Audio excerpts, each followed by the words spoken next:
Приветствую вас, меня зовут Геша Майкл Роуч. С возвращением на занятия по Нагарджуне. Учение Арии Нагарджуны, которое называется «Мудрость». Просто называется «Мудрость». И я думаю, что название книги отражает стиль Нагарджуны. Ему нравилось писать кратко и красиво, очень поэтично, очень лаконично, с некой таинственностью. На самом деле мы будем называть эту серию занятий «Тайна глав». И это потому, что это первое занятие является обзором того, что мы уже сделали. Мы уже прошли 3 сессии учений Нагарджуны. Всего будет 5 сессий. И за 3 пройденных мы изучили 17 глав из 27. Я не знаю, следите ли вы за этим, но каждый раз, когда я вновь возвращаюсь к подготовке занятия, я начинаю задумываться, почему главы идут в таком порядке? Во-первых, это довольно необычно – писать книгу из 27 глав, где некоторые главы могут иметь приблизительно 20 стихов. Помните ведь, что это поэзия? А некоторые главы состоят из 2 или 3 стихов. Итак, это первое, что сбивает с толку. И потом люди на протяжении веков, на протяжении 2000 лет, почти 2000 лет, пытались понять, почему он написал главы в таком порядке. Потому что сложно увидеть, какая связь между разными идеями, которые он представляет. Трудно заметить какую-то явную последовательность. Каждая глава сама по себе – это прекрасное учение. Некоторые из глав, очевидно, связаны друг с другом. Есть группы глав по 2 или 3 главы, которые, очевидно, должны идти вместе. Но в 27 главах нет четкой последовательности. Поэтому у нас с Тимом Ловенхауптом возникла идея. Сам Чоне Лама, по комментариям которого мы следуем, явно тоже сталкивался с этой проблемой. И он как бы лукавит, когда объясняет последовательность глав. Он придумывает некую последовательность, а потом подгоняет главы под нее. Когда он объясняет их последовательность, он не идет по порядку. Например, первая глава появляется на середине книги. Это странно. И он не особенно рассказывает вам об этом. Он говорит, что это логика в самой известной книге Нагарджуны, написанной о пустоте. За исключением таких знаменитых сутр, как Сутра Сердца или Сутра Алмазного Огранщика. Это самая известная книга, когда-либо написанная о пустоте. И непонятно, в чем смысл этой последовательности. Мы решили дать особое задание всем вам, кто слушает этот курс. Мы попросим вас объединиться в команды из 3 или 4 участников. Я думаю, было бы круто, если бы команды были из разных стран. Мы выясним это, когда покажем вам правила. Каждая команда из 3 или 4 людей попытается разобраться,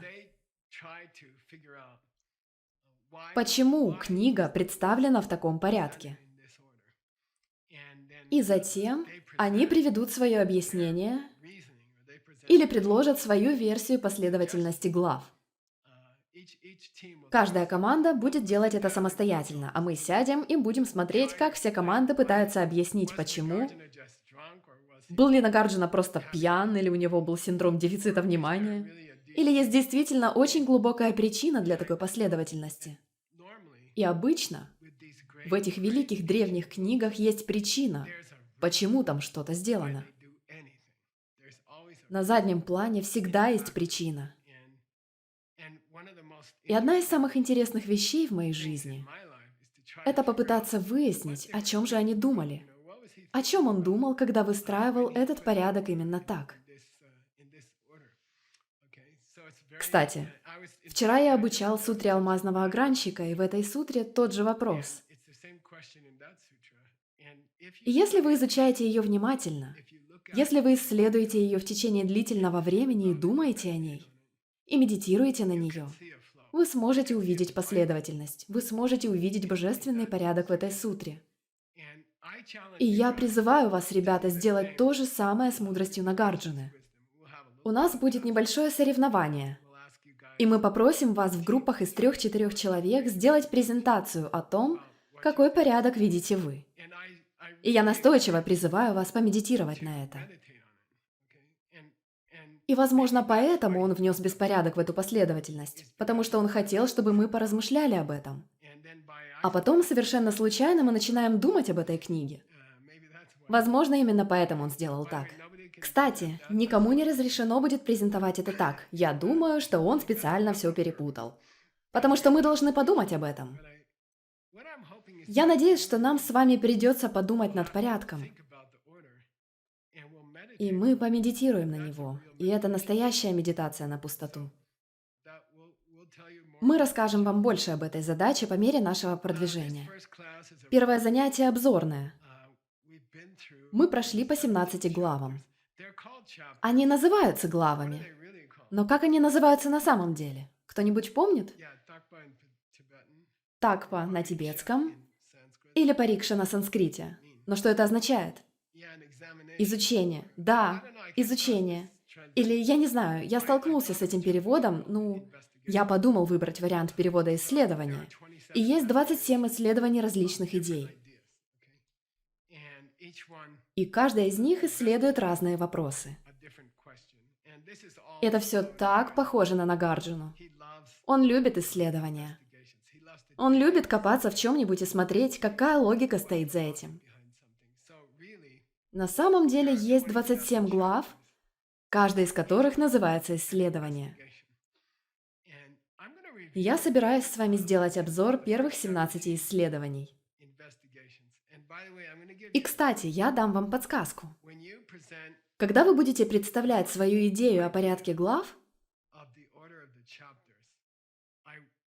я облегчу вам жизнь. Некоторые из глав собраны в группы. Довольно трудно сесть и продумать логическую последовательность из 27 разных вещей. Но на самом деле речь только о 12 или 15. Некоторые главы явно относятся друг к другу, и я собираюсь сделать их обзор сегодня вместе с вами. И это позволит уменьшить объем работы, который вам нужно будет сделать. Вам не нужно будет смотреть на 27 различных способов связи и выяснять, в чем же состоит их последовательность. Я думаю, что вы сможете сделать это с помощью примерно 12 или 15 различных связей между последовательностями, и я помогу вам с этим. Теперь, делая обзор глав, я буду использовать этот знаменитый раздел из самого начала комментария Чона Ламы. Для меня это раздел, к которому я постоянно возвращаюсь. Потому что я постоянно задумываюсь, почему Нагарджуна переходит к тому-то. И почему он далее идет к тому-то. Почему Арья Нагарджуна так перескакивал? В чем заключалась его логика? И, очевидно, этот вопрос также беспокоил и Чона Ламу, и он дал на него ответ. Он говорит, есть последовательность, есть логическая последовательность этих 27. И затем он ее дает, но он дает ее не по порядку. Он меняет порядок, чтобы сделать его логичным, он жульничает. Поэтому сегодня я собираюсь сделать то же самое. Я собираюсь хитрить и использовать последовательность Чоны Ламы. Я научу вас. Я объясню вам, о чем, по его мнению, каждая глава. Я возьму его последовательность и приведу ее в порядок. Он ставит первую главу после второй и третьей. Он смешивает их, когда объясняет логику. Я приведу их обратно в порядок. В итоге мы должны получить хороший обзор всех идей, которые у нас были до сих пор не по порядку. Чона Лама сделал не по порядку. И я даже не буду пытаться объяснить, почему. Почему он переходит ко второй главе после первой. Почему Нагарджуна переходит от этой темы к этой теме. Я просто дам вам краткое объяснение Чоны Ламы к каждой главе, меняя порядок Чоны Ламы. Я представлю Чоне Ламу в порядке Нагарджуны. И тогда это уже становится какой-то бессмыслицей. Но, по крайней мере, вы получите хороший обзор по каждой главе. А дальше это уже ваши проблемы. Это мой вызов вам. И это своего рода вызов как для учителя. Я думаю, что большинство из вас станут учителями в своей жизни, и это тот самый вызов, который поможет вам как учителю. Это делает учеников частью процесса. Это делает учеников частью команды, которая пытается разобраться в книге. И это лучший способ сделать комментарий.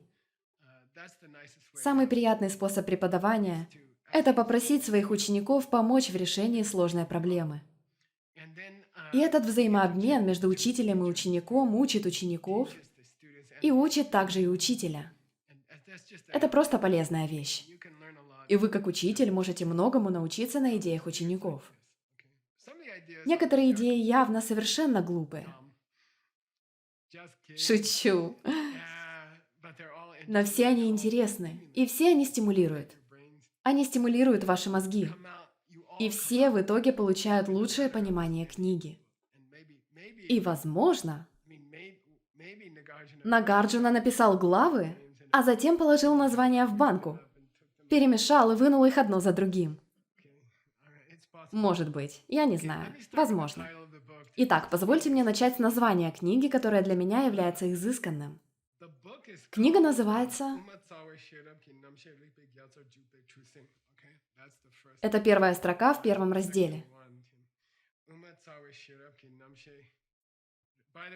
Кстати, это все мои заметки и подобные вещи. Спасибо, что подготовил это все, Тим. Я знаю, что ты и так очень занят. Давайте пройдемся по разным словам. Ума, как вы знаете, означает «срединный путь», мадьямика. В принципе, если вспомнить пример с кухней и внезапным криком мужа на вас, когда вы приходите домой, здесь на кухне есть две крайности. Первая – он кричит на вас, потому что у него был плохой день. Или он кричит на вас, потому что голоден или что-то в этом роде. Какая-то причина кричать на вас, в которой нет вашей вины. Поэтому, если вы считаете, что муж кричит на вас по какой-то внешней причине, не связанной с вами лично, то это одна из крайностей. Это как канава с краю дороги. И мы не хотим, чтобы наша машина свалилась в канаву. Там, где я живу, у нас грунтовая дорога. Штат и страна не платят за нашу дорогу, мы сами платим за нее. И у нас есть огромные канавы по каждой стороне. И это очень небезопасно. Пьяные люди время от времени туда попадают. Их машины туда попадают. На нас не подают в суд, потому что это частная дорога. Мы говорим людям, что им не следует ездить по этой дороге. Итак, подумайте о канаве с одной стороны, что это идея крайность или крайне неправильная идея о том, что причина, по которой ваш муж кричит на вас, не связана с тем, что вы сделали в прошлом. Это одна крайность. А какая противоположная? Хотите сами догадаться? Если он не происходит из самого себя, он не существует вообще. Есть знаменитый комментарий о второй крайности, о том, что невозможно впасть во вторую крайность без плохого объяснения пустоты.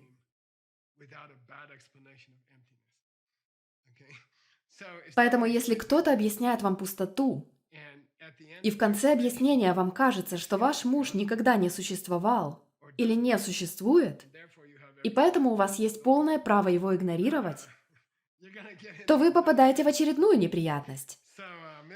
Таким образом, срединный путь означает проложить дорогу посередине. Найдите срединный путь между этими ошибочными идеями, что муж – это не моя вина, и что если он не моя вина, то он не существует. Нет мужа на кухне, который не является не моей виной. Это понятно? Хорошо, итак, это срединный путь. Цава означает коренной текст, мула. И это означает коренной текст или самый важный, основной, классический на тему о пустоте.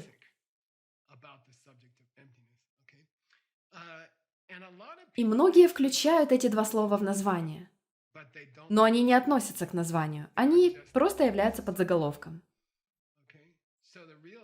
Итак, настоящее название книги просто «Шераб» – «Праджня», «Мудрость». И разве это не похоже на Нагарджуну – назвать книгу «Мудрость»? Постарайтесь подумать об этом именно так, когда вы будете изучать это, проходить через это. Да, это коренной текст Срединного пути. Но Нагарджуна хотел, чтобы вы подумали об этом с элегантной простотой, которая, похоже, является признаком некоторых арий. Просто мудрость. Он просто называет ее мудрость. Шерабки. Намше означает объяснение. Кто-то собирается дать нам объяснение коренного текста Срединного пути, который называется мудрость. И это Чоне Лама. Итак, это Намше означает комментарий к толкованию Нагарджуны. Кстати, пока все, что на тибетском, это подзаголовок. На английском вы говорите основной заголовок, двоеточие, подзаголовок. На тибетском вы говорите подзаголовок, двоеточие, основной заголовок. Итак, настоящее название книги следует дальше. Скажите Рикпе, Гьяцхор, Джукпе, Трусинг. Трусинг значит лодка или корабль. Что такое намтру? За $100. Нет, не 100, за $10. Намхатру.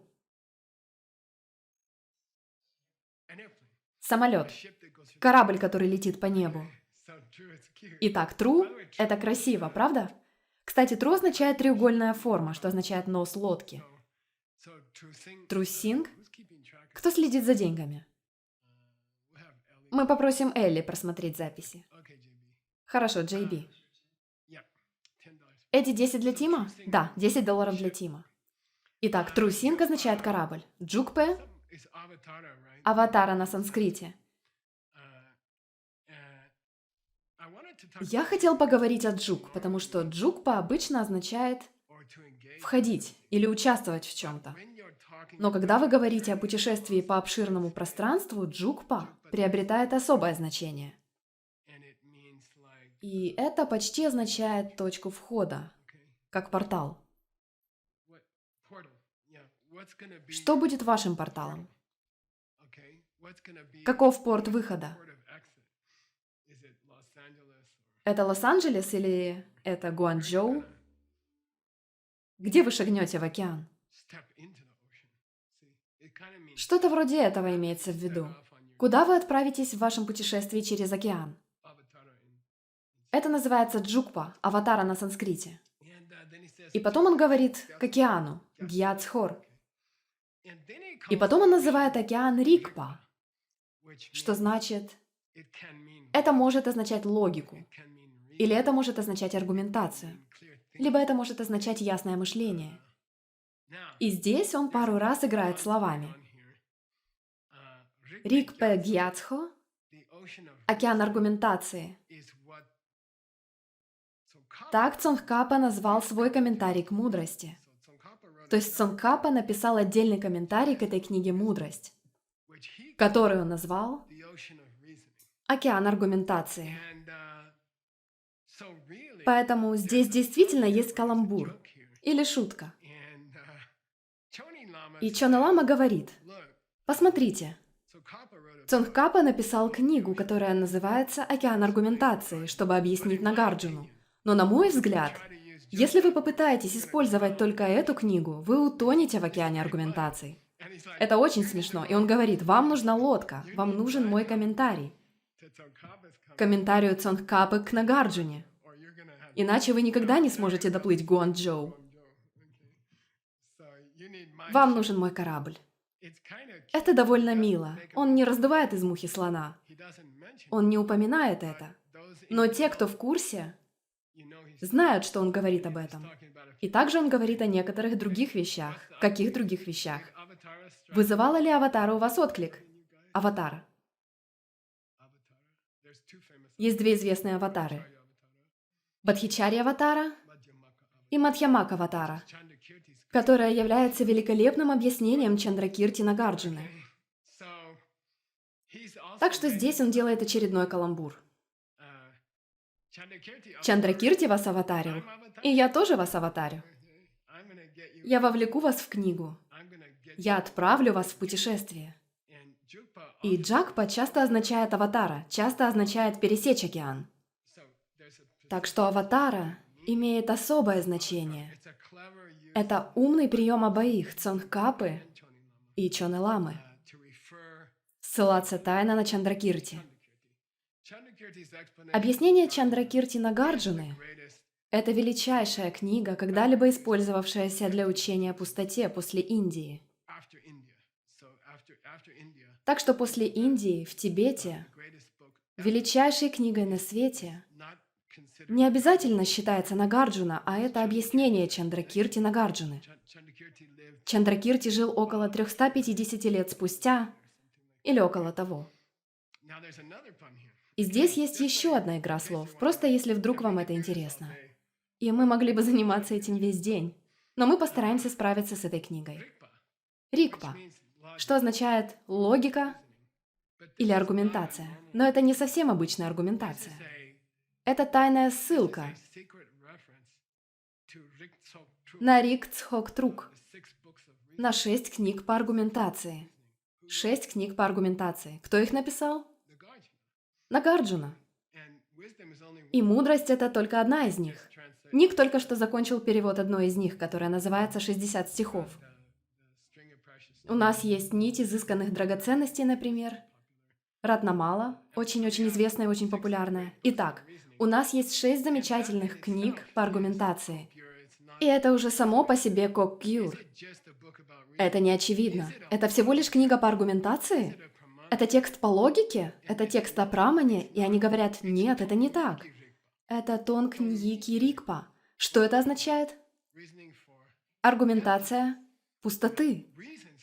Аргументация для доказательства пустоты. И это еще одна ссылка на известное учение Будды, в котором говорится, превосходные ученики, умные ученики хотят Рикпатхае. Там одно и то же слово, верно? Тхае означает, что они хотят бесконечных объяснений пустоты. Хороший буддийский ученик, способный по сути. Показатель способного буддийского ученика – это тот, кто хочет много объяснений пустоты. Он постоянно спрашивает, ладно, я понял это, я понял доказательства одного и множества, я это понял. Я понял этот аргумент о причине. Есть ли другие доказательства пустоты? Истинно великие ученики и знак Вангнён, способного ученика, очень умного ученика в отношении пустоты, это то, что они жаждут больше объяснений пустоты. Они просят больше объяснений пустоты. И тот ученик, который не удовлетворен и желает больше объяснений пустоты, это тот тип ученика, который увидит пустоту напрямую. Я имею в виду, что это определяется таким образом. Как же нам отвечать людям, которые говорят, слишком много разговоров, слишком много логики. Все это уже слишком. Можно примерно так.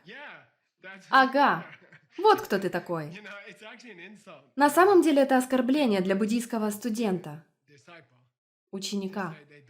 Сказать, что он не хочет больше учений, или что у него уже достаточно учения о пустоте, или что он устал. Он желает уйти и думать о вакууме.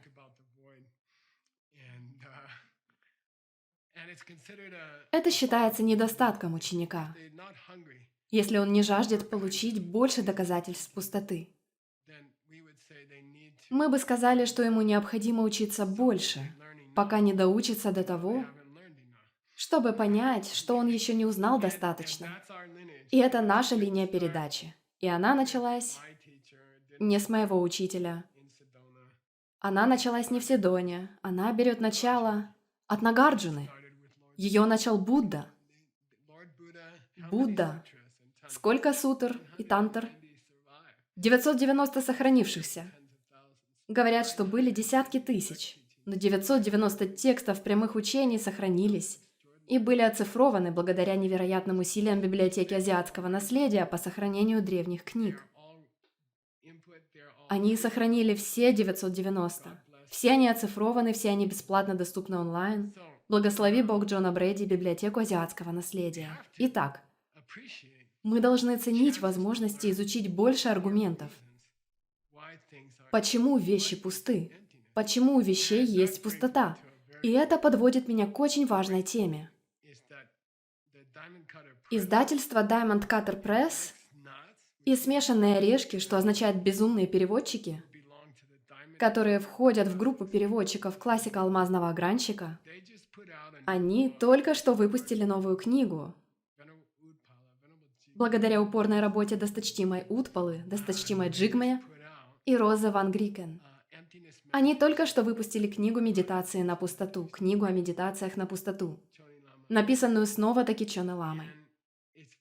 И сколько там их? Там 58 доказательств пустоты. Извините, 38. 38 доказательств пустоты. 38 различных способов медитировать на пустоту. Если вы намерены стать способным учеником, умным учеником, вам нужно приобрести эту книгу. Разместить в книге 38 медитаций на пустоту – это своего рода жестокость. Если в это же время вы не обучаете людей шамате, если вы не даете людям инструменты для практики медитации на 38 видов пустоты, и вы просто вываливаете на них эти 38 видов пустоты, 38 доказательств пустоты, и вы не даете им инструменты для развития необходимой медитативной концентрации, чтобы идти глубже в эти медитации на пустоту, тогда я бы сказал, что книга не является завершенной. Так что у нас было большое вдохновение. Чоне Лама вдохновил нас. Он сказал, соедините это с учением о шамате. Это випашьяна. Это медитации на пустоту, их 38. Присоединяйтесь к этому, найдите себе хорошее учение о шамате и соедините его с этими медитациями, чтобы вы могли достичь медитативного состояния, необходимого для того, чтобы действительно медитировать на эти доказательства пустоты. Вам потребуется другая книга, чтобы изучить, как медитировать на эти учения о пустоте. Так что у нас было вдохновение. Мы соединили. И кто вдохновил нас, так это Нагарджуна. Нагарджуна написал книгу «Стадии медитации». Бхаванакрама. Он написал книгу «Стадии медитации». Шаги. Стадии медитации.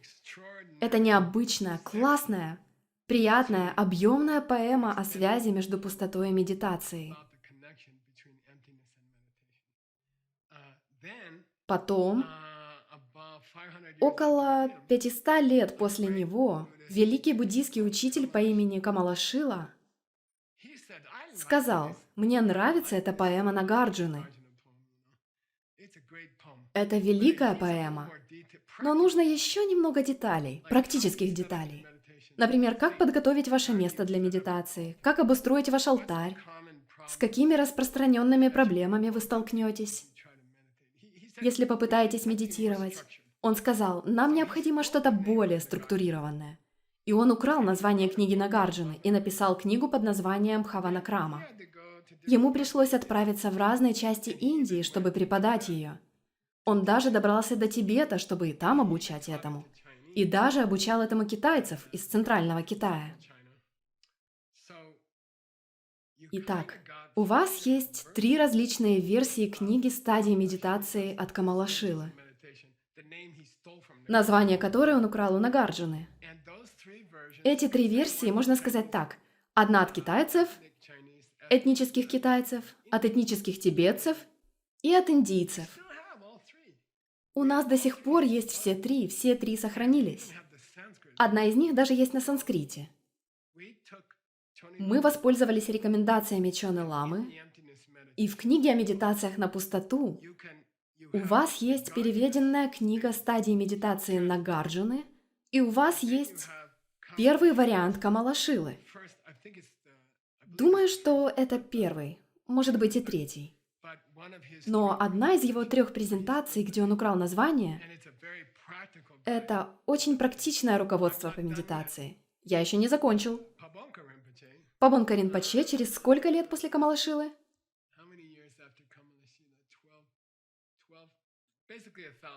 По сути, через 1000 лет после Камалашилы. Нет, это слишком много. 1400? 1200, где-то так. Он взял презентацию Камалашилы, вставил в ламрим, следуя примеру Джетсон Капы, и сделал прекрасную, практическую презентацию о том, как использовать медитацию Камалашилы для чтения Нагарджуны. Медитировать на Нагарджуну. Так что мы перевели это и включили в книгу. И затем ученик Пабонки Ринпоче, Триджанг Ринпоче, который был учителем моего учителя, вырезал невероятный плакат, который называется «Стадии медитации». Он украл название, и это называется «Кюнмачак Палатхук». Воришка, возвращавшийся ночью домой после кражи телевизора из одного дома, был ограблен по дороге домой. Грабитель напал на вора. Чакпа Кюн Малатхук. Это означает, что Триджанг Ринпоче украл название, которое Пабонка украл у Камалашилы, который украл его у Нагарджуны. Все они использовали одно и то же название. Почему я вам это говорю? Если вы действительно хотите медитировать на эти учения о пустоте, которые вы получаете, тогда я советую вам приобрести эту книгу. Она называется «Медитации на пустоту». Она также написана Чона Ламой.